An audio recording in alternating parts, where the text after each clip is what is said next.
जिसके चित्त में ना चिंता है ना चिंतन है। क्या सुन रहे कि नहीं सुन रहे? हाँ, ध्यान से सुनो। जिसके चित्त में न चिंता है न चिंतन है, वह है मात्र चेतन रूप आनंद कंद। किंतु चिंतन से पहले पर की चिंता से मुक्त होना जरूरी है। तो चिंतन से पहले पर की चिंता से मुक्त होना जरूरी है। दोहा है गुरुवर का, रतिपति भी अति भीत हो। रतिपति यानी कामदेव भी अति भीत हो। यतिपति पद में लीन। यतिपति यानी मुनि राजों के स्वामी आचार्यों के पद में लीन, चरणों में लीन। विराग संकित का यही सुफल बनो रतिहीन। विराग और समिकित का यही सुफल है, अच्छा फल है, सुष्टु फल है कि रतिहीन बनो, रतिहीन बनो। अब देखिए क्या कह रहे हैं गुरुवर। जब योगी के पास बैठने से इतना आनंद आता है, जब योगी के पास बैठने से ही इतना आनंद आता है, तो आप सोचिए योगी को कितना आनंद आता होगा।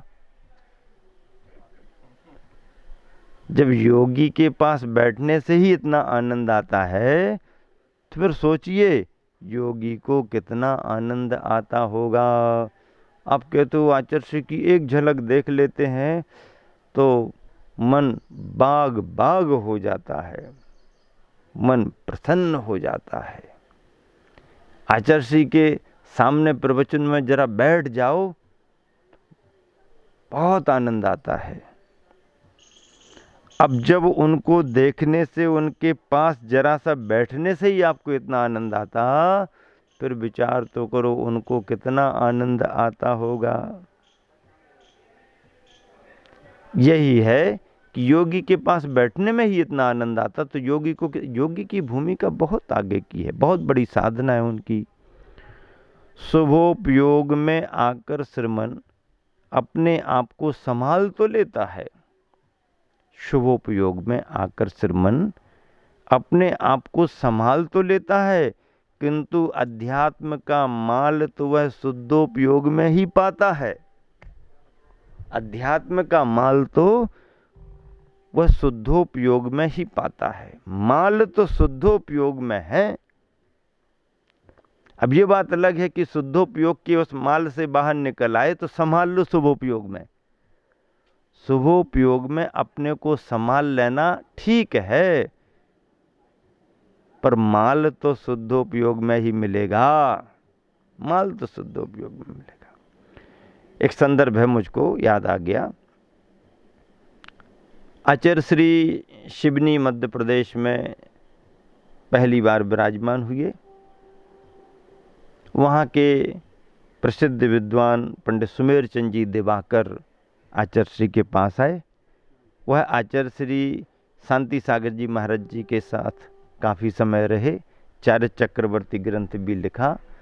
तो सुमेर चंद जी दिवाकर आचार्य श्री को कहने लगे, गुरुदेव हमारा बड़ा सौभाग्य है, हम आचार्य शांति सागर जी महाराज जी के साथ बहुत रहे और उन्होंने अपने आशीर्वाद स्वरूप हमारे को माला दी। देखो ये माला है, माला दी हमारे को। माला दिखाने लगे, माला दी। तो आचार्य श्री कहते हैं, क्योंकि आचार्य श्री को 9 वर्ष की उम्र में शांति सागर महाराज जी का दर्शन हुआ था, वैराग्य का भाव आया। तो आचार्य श्री कहने लगे कि अरे पंडित जी, आचार्य शांति सागर जी महाराज जी से तो तुम्हें केवल माला मिली, मुझको तो उन्होंने माला माल कर दिया। मुझको तो माला माल कर दी। यही तो कमाल की बात है। जिनके दर्शन करने से, जिनका प्रवचन सुनने से गुरुवर आचार्य श्री को बचपन में 9 वर्ष की उम्र में वैराग्य का भाव आया, धर्म करने की भावना बढ़ी, तो आचार्य श्री कहते हैं मुझको तो माला माल कर दिया। तुम तो केवल माला की बात कर रहे हो। माला की बात, अरे माला की बात, मैं तो माला माल हो गया। यही तो कमाल की बात है। और शुभोपयोग में आकर के साधक अपने को संभाल तो लेता है, पर यथार्थ और सच्चाई तो यही है कि माल तो वह शुद्धोपयोग में ही पाता है। शुद्धोपयोग में साधक माला माल हो जाता है। महावीर भगवान सागर बूंद समाये में श्रामण्य जीवन को लेकर के प्रसंग चल रहा है। गुरुवर आचार्य श्री का बोध वाक्य है, वस्तुतः श्रमण की श्रमणता शुद्धोपयोग के साथ ही शोभा को पाती है। श्रमण की श्रमणता ता प्रत्यय भाववाची होता है। जैसे मानव, मानवता, कायर, कायरता, ता प्रत्यय और तो प्रत्यय, मनुज मनुजत्व, मनुष्य मनुष्यत्व, ये ता और तो प्रत्यय संस्कृत में भाववाची हैं। यहां पर कहा जा रहा है कि श्रमण की श्रमणता शुद्धोपयोग के साथ ही शोभा को पाती है। श्रमण और उसकी श्रमणता, जो श्रमण पने का भाव है, वो शुद्धोपयोग के साथ ही शोभा को पाती है, क्योंकि शुद्धोपयोग में ही श्रमण का यथार्थ स्वरूप प्रतीत होता है।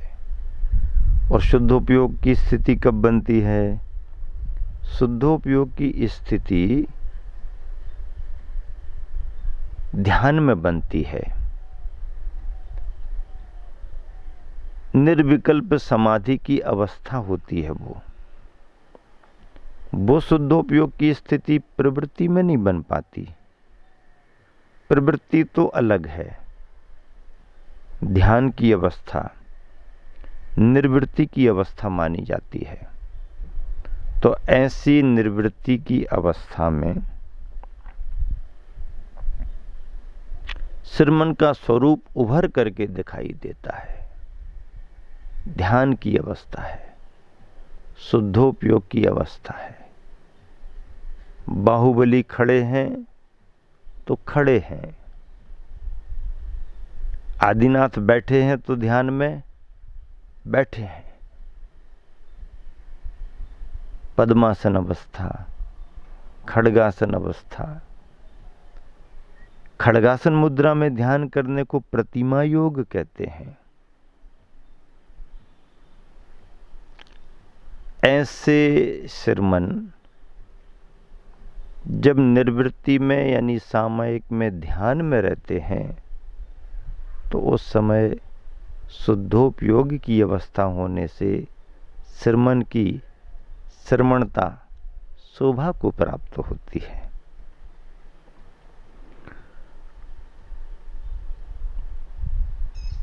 गुरुवर आचार्य श्री कई बार कहते हैं कि बोलने की मुद्रा को देख करके लोग प्रसन्न होते हैं, प्रभावित होते हैं, ठीक है, लेकिन जो ध्यान की मुद्रा है वो अपने आप में एक गहरा प्रभाव डालती है। मूक माटी महाकाव्य का पहला संस्करण निकल रहा था।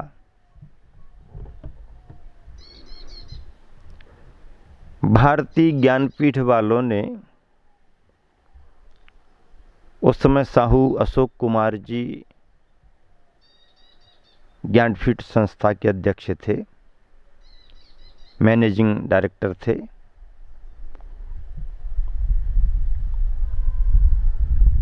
एल.सी. जैन साहब संपादक थे। मूक माटी का संपादन एल.सी. जैन साहब ने किया था, लक्ष्मीचंद जी ने। तो जब प्रकाशन हो रही थी कृति तो उनका समाचार संघ में आया कार्यकर्ताओं के माध्यम से कि मूक माटी में वो गुरुवर आचार्य श्री का एक सुंदर सा चित्र लगाना चाहते हैं।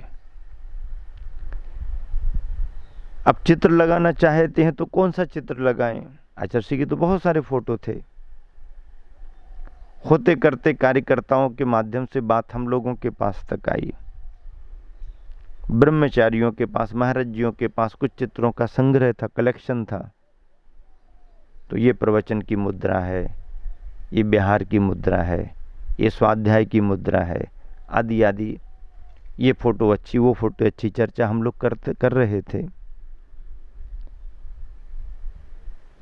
कोई एक फोटो सिलेक्ट करके भेजना थी।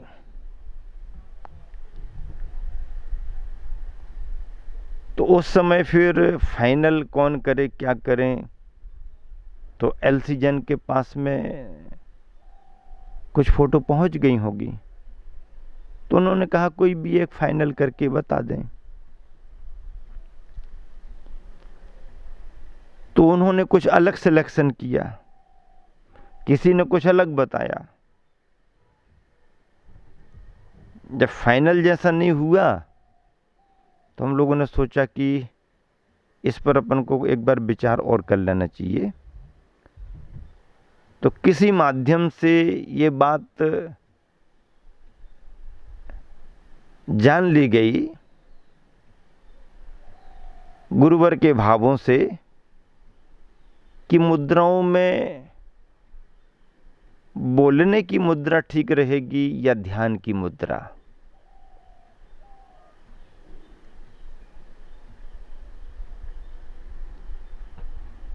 आचार्य श्री को तो इससे कुछ लेना देना नहीं कि कहाँ का विषय है और किस संदर्भ में ये पूछा जा रहा है, उनको तो कुछ पता भी नहीं। लेकिन ये बात ख्याल में आ गई कि बोलने की मुद्रा ठीक रहती है या ध्यान की मुद्रा। तो आचार्य श्री ने बहुत अच्छे से कहा कि देखो, जो प्रभाव ध्यान की मुद्रा का रहता है वो बोलने की मुद्रा का नहीं रहता है। गुरुवर ने कहा बोलना, पढ़ना, समझना, समझाना ये प्रवृत्ति में आते हैं, और सामयिक की जो मुद्रा होती है ध्यान की, वो निर्विकल्प मुद्रा मानी जाती है। और वही निर्विकल्प मुद्रा प्रशांत रूपाय दिगंबराय देवादिदेवाय नमोजनाय। तब फिर सभी ने इस आशय को समझ करके मूक माटी में गुरुवर आचार्य श्री की ध्यान मुद्रा को ही लगाया, ध्यान मुद्रा को लगाया। बहुत बड़ी बात है। आचार्य श्री का हमेशा ये कहना रहता है कि ध्यान की मुद्रा अपने आप में स्वरूपनिष्ठ मुद्रा मानी गई है। बाकी सभी मुद्राओं का अपनी अपनी जगह महत्व है, पर पूर्णता का बोध कराने वाली मुद्रा, स्वरूपनिष्ठ मुद्रा सामयिक ध्यान की मुद्रा मानी जाती है। अगला बोध वाक्य है, श्रमण बनना वैसे ही दुर्लभ है, किंतु श्रमणत्व को पाना और भी दुर्लभ। श्रमण बनना वैसे भी दुर्लभ है। कहाँ कौन बनते हैं श्रमण? आसानी से बना जाता क्या? तो श्रवण बनना वैसे ही दुर्लभ है, किंतु श्रमण बन करके श्रमणत्व को पाना और भी ज्यादा दुर्लभ है। बड़ी वाली बारह भावना में इसी दुर्लभता को बतलाया गया है। दुर्लभ मुनिव्रत को, दुर्लभ मुनिवर को व्रत पालन, और फिर कहा शुद्ध भाव करना। श्रमण के बारे में कितने सारे चिंतन दिए हैं गुरुवर ने। अगला बोध वाक्य क्या कह रहा है? श्रम करे सो श्रमण। क्या? श्रम करे सो श्रमण। श्रमण का जीवन ही पुरुषार्थमय है। श्रमण का जीवन पुरुषार्थमय ही है। आराम कहाँ यहां? विश्राम का जीवन थोड़ी है। सतत श्रम चलता रहे। केवल बाहर की प्रवृत्ति से काम करना ही श्रम नहीं माना जाता है। मन को निर्विकल्प करने में भी बड़ा श्रम होता है। आपने कभी ध्यान दिया होगा, साइकिल को तेज स्पीड में चलाने में ही श्रम नहीं होता। साइकिल को तेज स्पीड में चलाने में ही श्रम नहीं होता, बल्कि तेज चलाने से भी ज्यादा श्रम साइकिल को धीमे चलाने में होता है। तेज तेज गति वाली रेस तो होती हैं प्रतियोगिताएं, धीमी गति वाली भी प्रतियोगिताएं होती हैं। आप अपनी साइकिल को कितनी धीमी गति से कितनी धीमी गति से चला सकते हो, इसमें भी बहुत सावधानी रखना पड़ती है और बहुत बड़ा अभ्यास करना पड़ता है। तो फास्ट चलाने में भी श्रम है, तो स्लो चलाने में भी श्रम है। प्रवृत्ति में भी परिश्रम है, तो निर्वृत्ति में भी बड़ा परिश्रम माना जाता है। श्रमण का नाम श्रमण इसलिए है कि वो सतत श्रम करता है। परम सुख का दाता मोक्ष धाम है। मोक्ष धाम कैसा है? परम सुख का दाता। परम सुख का दाता मोक्ष धाम है। इसकी प्राप्ति के लिए आज से ही सभी को कटिबद्ध हो जाना चाहिए।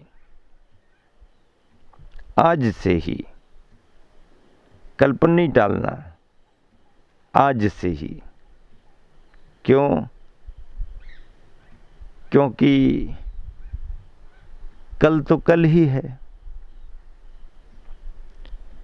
परम सुख का दाता मोक्ष धाम है।